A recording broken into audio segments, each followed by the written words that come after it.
ओम नमः शिवाय। नर्मदेश्वर शिवलिंग सेंटर में आप सभी भक्तों का एक बार फिर से स्वागत है। मेरा नाम है पंकज केवट और मैं आज आपको दिखाऊंगा नर्मदेश्वर शिवलिंग में जो अर्धनारीश्वर प्रकार होता है वह अधिकतम कितने रूपों में हो सकता है। यानी कि अर्धनारीश्वर नर्मदेश्वर शिवलिंग के जितने भी प्रकार हो सकते हैं उन सभी को आज मैं दिखाने वाला हूँ। तो आज का हमारा जो पहला प्रकार है वह है अखंड शिवलिंग। यह जो अर्धनारीश्वर नर्मदेश्वर शिवलिंग आप मेरे हाथ में देख रहे हैं यह अखंड है। यानी कि इसका जो शिवलिंग यानी कि ऊपर का जो भाग है और जो नीचे का भाग है जलाधारी, यह दोनों एक ही पत्थर से निर्मित किए गए। तो इस शिवलिंग को अखंड अर्धनारीश्वर कहते हैं।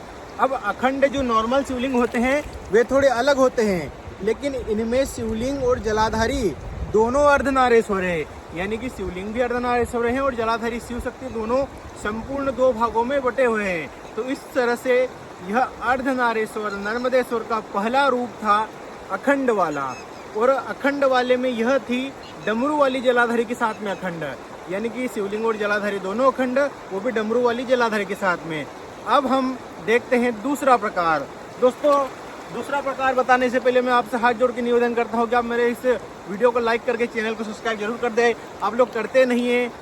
तो दोस्तों, अब जो दूसरा शिवलिंग है वह भी अखंड अर्धनारीश्वर शिवलिंग है। आप देख सकते हैं मेरे हाथ में कि यह शिवलिंग और जलाधारी दोनों एक तो एक ही पत्थर से बनाए गए, तथा दूसरा यह जो जलाधारी है इस जलाधारी को कहते हैं फ्लैट, यानी कि फ्लैट वाली जलाधारी। तो इस तरीके से दूसरा प्रकार था अर्धनारीश्वर नर्मदेश्वर शिवलिंग का। तो अब हम देखते हैं तीसरा वाला प्रकार। जो अर्धनारीश्वर नर्मदेश्वर शिवलिंग होता है उसका जो तीसरा और आखिरी प्रकार होता है वह होता है अलग अलग शिवलिंग और जलाधारी। यह आप देख सकते हैं कि इसमें जो जलाधारी है वह अर्धनारीश्वर है। यह आप देख सकते हैं यह संपूर्ण तरीके से दो भागों में बटी गई है।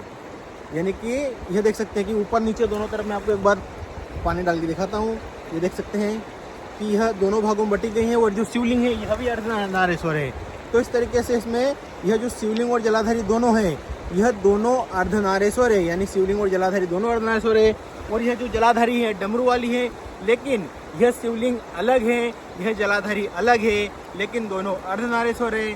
तो इस तरीके से यह तीसरा और अंतिम प्रकार था।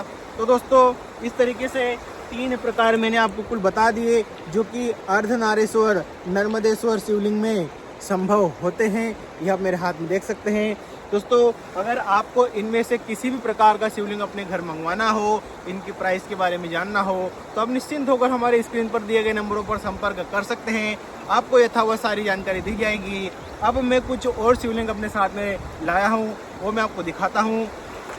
तो दोस्तों, जो हमारा अगला शिवलिंग है वह है नीलकंठ नर्मदेश्वर शिवलिंग। वो भी अखंड में एक ही पत्थर को तराश कर इस नीलकंठ नर्मदेश्वर शिवलिंग को तैयार किया गया है। यह आप मेरे जो पीछे जगह देख रहे हैं यही वह माँ नर्मदा की जगह है जहाँ से हम लोग पत्थर निकाल कर इन शिवलिंगों को तराशते हैं। इनमें दिव्य प्रकार की आकृतियाँ निकलती है। अभी मैं उसी स्थान पर खड़ा हूँ। मेरे पीछे को जो आपने जगह देख रहे हैं उसी स्थान का है।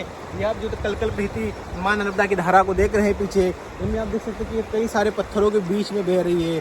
तो इन्हीं पत्थरों को निकाल कर हम लोग ले जाते हैं। उन्हीं से हमने यह जो शिवलिंग तरा था तो यह नीलकंठ रूप में बाहर आया। इस तरीके से नीलकंठ अखंड नर्मदेश्वर शिवलिंग हुआ है।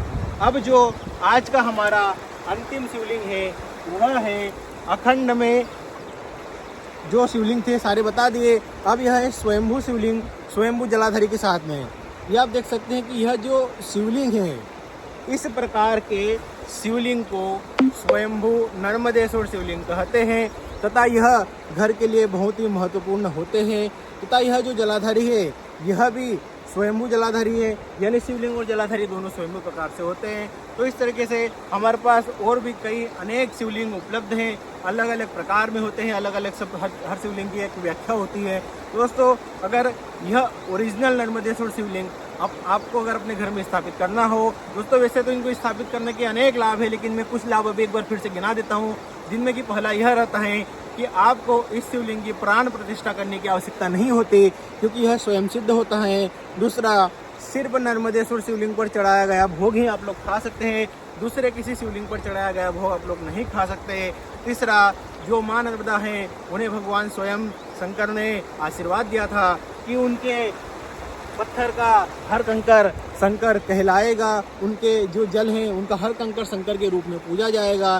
तो इस तरीके से दोस्तों पुरानी कई गाथाएं, पुरानी कई महत्व भी इस शिवलिंग के रहते हैं। तो बस मैं आपसे यही निवेदन करता हूं कि अगर आपको यह वीडियो अच्छा लगा हो तो आप मेरे इस वीडियो को लाइक करके मेरे चैनल को सब्सक्राइब जरूर कर दें, ताकि मैं आपको आने वाले भविष्य में और भी लगातार कई प्रकार के अन्य प्रकार के नर्मदेश्वर शिवलिंग के बारे में जानकारी दिया करूँ। तो इसी के साथ दोस्तों मैं बस यही निवेदन करता हूँ। अब मिलते हैं हम लोग अगले वीडियो में, तब तक के लिए नर्मदे हर, धन्यवाद। ओम नमः शिवाय।